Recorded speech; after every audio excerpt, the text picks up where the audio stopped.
ఇప్పుడు తెలంగాణ ఆంధ్రప్రదేశ్ రాష్ట్రంలో ప్యాకేజ్ స్టార్లైన శర్మిల పవన్ కళ్యాణ్ లాగే చిన్నోడు అక్కడ కొత్తోడు వచ్చాడు, ఆడి పేరు తీర్మాన్ మల్లన్న. వాడి మీద అనేక రౌడీ షీటర్ కేసులు ఉన్నాయి. నేను బీసీని అని ఆర్ కృష్ణయ్యతో బీసీలందరినీ 80 కోట్లు ఖర్చు పెట్టి నిన్న మీటింగ్ పెట్టి మన బడుగు బలహీన వర్గాల్ని మోసం చేస్తున్నాడు. ఆర్ కృష్ణయ్య ఏమన్నా మేము బిచ్చగాలవా అన్నాడు.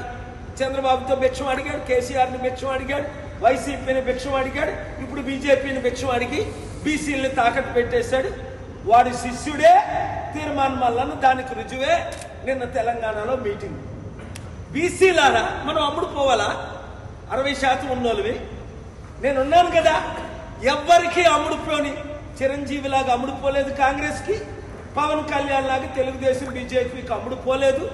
ఎంత పెద్ద పదవులు ఇస్తానన్నా సరణ రావలేదు.